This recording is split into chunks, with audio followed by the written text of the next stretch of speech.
പ്രിയപ്പെട്ടവരെ, കഴിഞ്ഞ എപ്പിസോഡിലെ ലൂക്കാ സുവിശേഷത്തിലെ കാണാതായ നാണയത്തിൻ്റെ ഉപമയുടെ 2ാം ഭാഗമാണ് നമ്മളിവിടെ ഇന്ന് വിചിന്തനം ചെയ്യുന്നത്.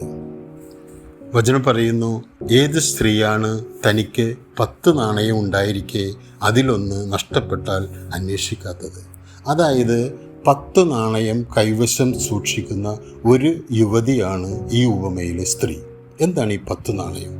ഇസ്രായേലിലെ ചില ഗോത്രങ്ങളിലെ ഒരു പാരമ്പര്യ ആചാരമാണ് വിവാഹിതയാകാൻ ആഗ്രഹിക്കുന്ന ഒരു യുവതിയെ ഒരു പുരുഷൻ വന്ന് കണ്ട് വിവാഹം ചെയ്യാൻ ഇഷ്ടപ്പെട്ടാൽ അയാൾ അവളെ വിവാഹം ചെയ്യാൻ ഉറപ്പാക്കുകയാണെങ്കിൽ അവളുടെ കയ്യിൽ 10 നാണയം ഏൽപ്പിക്കും. തന്നോടുള്ള വിശ്വസ്തതയും ദൈവപ്രമാണങ്ങൾ ലംഘിക്കാതെയും തുടർന്നും ജീവിച്ചു കൊള്ളാമെന്ന ഉറപ്പാണ് ഈ 10 നാണയം. ആ യുവതി മാതാപിതാക്കളുടെ സമ്മതത്തോടെ യുവാവിൽ നിന്നും സന്തോഷത്തോടെ 10 നാണയം സ്വീകരിക്കുന്നു. മാത്രമല്ല, വിവാഹ ദിവസം തൻ്റെ മണവാളനെത്തുമ്പോൾ ഈ 10 നാണയവും അയാളെ തിരിച്ചേൽപ്പിക്കുകയോ ആ നാണയങ്ങൾ അവൾ വിവാഹവസ്ത്രത്തിൻ്റെ തൊങ്കലുകളിൽ തുന്നിച്ചേർത്തിരിക്കുകയോ വേണം. 10 നാണയവും കണ്ട് ഉറപ്പുവരുത്തിയാണ് ആ വിവാഹം ആ മണവാളൻ നടത്തുന്നത്.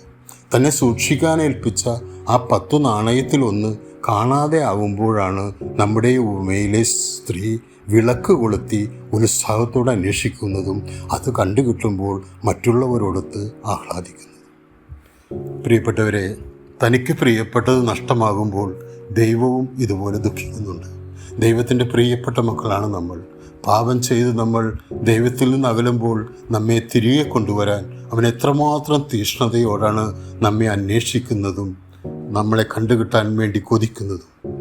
ഇടയൻ തൻ്റെ ആട്ടിൻപറ്റത്തെ മുഴുവനും മരുഭൂമിയിൽ തനിച്ചാക്കി നഷ്ടപ്പെട്ട ഒന്നിനെ തേടിപ്പോകുന്നതും കണ്ടുകിട്ടുമ്പോൾ തോളിലേറ്റി കൊണ്ടുവരുന്നതും നമ്മൾ ധ്യാനിക്കേണ്ട ദൈവസ്നേഹത്തിൻ്റെ അപരിമേയമായ കാരുണ്യമാണ്. ധൂർത്തപുത്രൻ തിരിച്ചു വരുമ്പോൾ പിതാവ് പറയുന്നുണ്ട്, അവൻ മൃതനായിരുന്നു, ഇപ്പോൾ അവൻ ജീവിക്കുന്നു.